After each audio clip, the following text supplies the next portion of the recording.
This is for those of you who don't understand why people like Anthony Bourdain or Kate Spade, people who had everything, would end their lives. I am willing to suspect that childhood emotional neglect had probably something to do with this.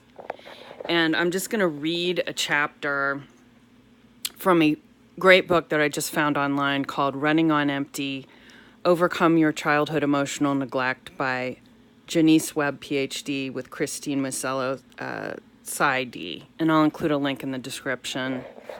I highly recommend that if you have suicidal feelings, please don't neglect them. You do matter.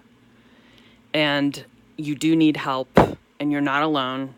And I'll include a link below as well for that, for resources. But really, this video is more for the clueless people who can't deal with negative feelings. The love and lighters and the ultra positives who will punish and ostracize and single out and bully people for having negative feelings. If you don't understand where suicidal thoughts come from, baby, you're missing the point. This is why people kill themselves almost 100% of the time. Whether or not you are physically, sexually, or otherwise abused, I would say that people who punish you for having negative thoughts and feelings are doing harm and a great disservice to others.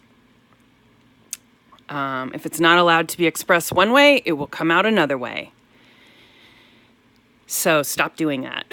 Okay, Chapter 4, Cognitive Secrets, the Special Problem of Suicidal Feelings. This chapter will talk about a subject that no one likes to talk about, and most people don't even want to think about. If you have never considered suicide and don't know anyone who has, feel free to skip this chapter. I would not do that, however. I think that would be a mistake. That's just an aside from me. I promise it will not take away from your overall experience of reading this book, and you will not get anything less out of it. If you have ever been affected in any way by suicidal thoughts or actions of yourself or another person, then read on. The subject of suicide is both unpleasant and scary. For most of us, it's unimaginable, unthinkable. Some people think of suicide as a selfish act. Others see it as an act of cowardice. Most of us spend our lives doing everything in our power to avoid death. It is very difficult to grasp what must motivate a person to bring death upon himself. It must require something very dramatic, such as a serious negative event, right?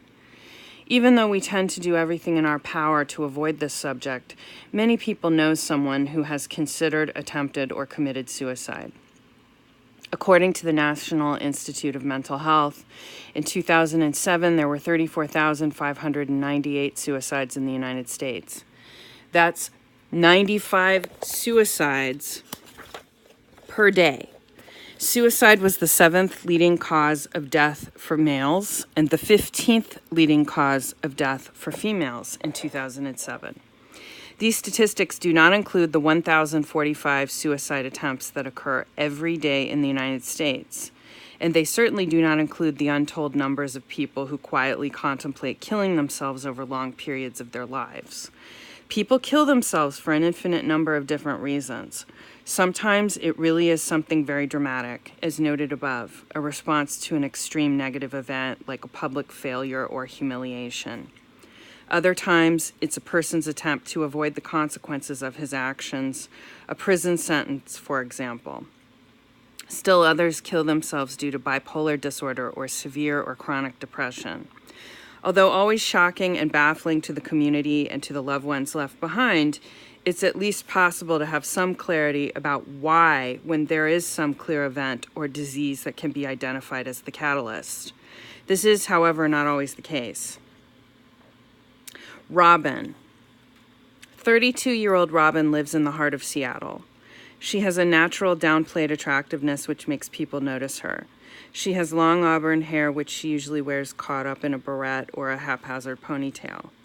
When people first meet Robin, they can't help noticing the unusual combination of auburn hair and crystal blue eyes, and Robin receives many comments on it. Most people feel they're complimenting Robin when they mention it, and are surprised when she looks embarrassed in response. Actually, Robin is very uncomfortable with the fact that her appearance is noteworthy or unusual. Even at age 32, she tries to downplay her looks, as she is much more comfortable when she's able to keep herself in the background. Robin is single, never married. She earned a BS in psychology at age 21, but after a couple of years working at various jobs, she decided that it wasn't possible to make a living with it. At that point, she went back to school and now has an MBA from UCLA. She has a great job, which pays well, and a nice condo in a lovely downtown neighborhood. She lives about a mile from her gym and can often be seen running to and from the gym on weekends, taking care to get the right combination of aerobic and resistance training. Robin's friends love to tease her about her healthy habits. She's a careful eater and has a phobia of eating grilled food, as she read somewhere that charred foods can cause stomach cancer. Friends good-naturedly have canned tuna on hand when they invite Robin to a cookout. Any extra trouble is made up for by the fun that they have teasing her about her eccentric pet peeve, which Robin takes well. Robin's friends describe her as a contradiction. They feel they can tell her anything because she's great at listening and giving advice, and can be counted on for solid, thoughtful feedback. But she seldom shares much about herself. She's good at giving, but she doesn't ask her friends for support or advice. On top of that, she can at times be impossible to track down. She can go weeks at a time not answering her phone. Her friends joke that Robin's in hermit mode. While she will accept invitations to social activities, she seldom initiates any. In fact, the majority of Robin's friends have never seen her condo. Her general demeanor is quiet and in the background, but if she has a few drinks, she is the life of the party. Her wry sense of humor emerges, and she becomes hilarious and even socially daring. Friends sense a depth in her, but sometimes feel frustrated that they cannot reach it. It's as if Robin is an excellent friend, but when she's in hermit mode, she is completely inaccessible. One Saturday night in June, Robin went to her friend Trish's house for a cookout. Trish had a new recipe for lemon martinis, and they were surprisingly delicious. While everyone else had grilled steak tips, Robin had her requisite tuna sandwich and 3 lemon martinis. As usual, she was ridiculously fun that night. They played poker until the wee hours of the morning and finally decided they were done in for the night and went home. 2 days later, Trish received a phone call from Robin's sister with shocking news. Robin had been found unconscious by her sister, who dropped by to visit, and was alarmed that Robin didn't answer the door. Robin had taken an overdose of pills on Sunday, the day after the cookout. No one in Robin's circle of friends, family, or co-workers could make sense of her self-destructive action. How could such a smart, successful, loved person do this? She had everything to live for. Why would she try to take her own life? Why were there no signs? Why didn't somebody pick up on some indication that Robin might be planning to kill herself?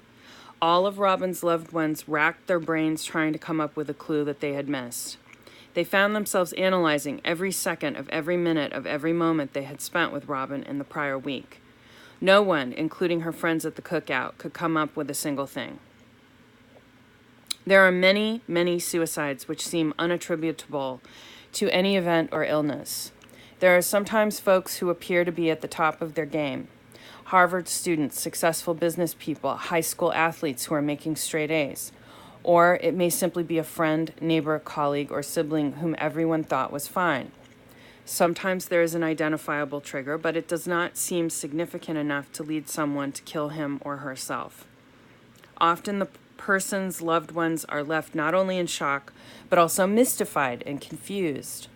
Those left behind end up with grappling with unanswerable questions. Not only how could they do this, but why did they do it? To try to answer this question, let's now go back to Robin. So far, you have experienced her the same way that her friends and family have, from the outside. Now we will go to Robin's interior world to understand from the inside out why she would take such an extreme action and what really has been going on for her. Robin grew up in a small, peaceful town in Washington state. She was the third of 5 children of loving and attentive parents. Her father worked as a mechanical engineer, and her mother stayed home with the children until they all entered their teens, at which point she went back to work as a teacher's aide in their local school system. In many ways, Robin's childhood was fine. She and her siblings were all close in age.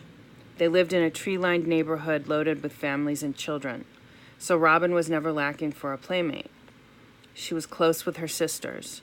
Her family, while by no means wealthy, had plenty of money for a good life, so there was no financial stress and they never had to go without.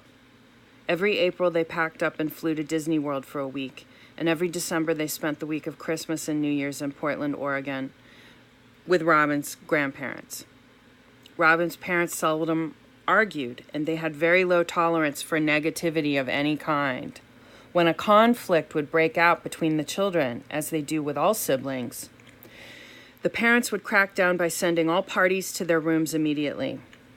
It didn't matter what the fight was about, or if one person was clearly in the right or being victimized. The parents' motto was zero tolerance. They also applied this rule to complaining or any expression of unhappiness, sadness, or frustration. The result was a quiet household. The children learned early on that if they had something negative on their minds, they had better keep it to themselves.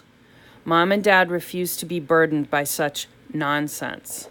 They wanted this to be a happy, cooperative household where everyone got along and no one was dissatisfied. Also, with 5 children to manage, they felt they didn't have the time and energy to put into solving crises, assuaging tears, and soothing frustrations. In other words, not doing your job as a parent. That's just an aside. The zero tolerance policy allowed them to stay in charge of the household, the lazy household, and they felt keep a positive outlook on life. Robin and her siblings were seldom in the house. From an early age, they far preferred running free in their neighborhood with their siblings and friends. Outside of the house, they were free to complain, fight, and express their thoughts and feelings, both positive and negative. Robin's siblings found this refreshing and freeing. They were able to figure out that the feelings that their parents wouldn't tolerate were acceptable elsewhere. However, Robin was different. Robin had been a sensitive child from birth. Her parents' third baby, they noticed right away how her personality differed from her older siblings. She cried a lot. She fussed when her mother put socks on her or gave her a new unfamiliar pacifier. Her parents nicknamed her Frequent Crier, a jokey take on the phrase frequent flyer. As she grew into a toddlerhood and eventually kindergarten and school age, she received plenty of good-natured ribbing from her family members because she was so quick to tear up. Quiet tears tended to lead to silly ribbing, but vocal crying was another matter. If Robin's tears made noise, her parents enacted zero tolerance policy, and she was immediately sent to her room. Throughout all of this, Robin learned a powerful lesson. She learned that negative emotion was bad and would not be tolerated. She learned that any feelings she had that were not upbeat, fun, or positive must be kept to herself and carefully hidden. She felt ashamed that she had such feelings and silently vowed to never let them be seen. Over time, she learned this lesson so well that she hid her negative emotion even from herself. She made sure to keep herself positive and upbeat at all times. When periodically she reached a point where she was unable to appear upbeat, she withdrew completely, holing herself up in her condo. She would then spend all of her time either at work, absorbed completely in her job duties, or locked in her condo voraciously watching television shows. This helped her keep all thoughts and feelings at bay until she could regain her energy to continue fighting off all negativity and be happy again. And I'm probably going to be cut off by YouTube, so I'm going to make a part 2.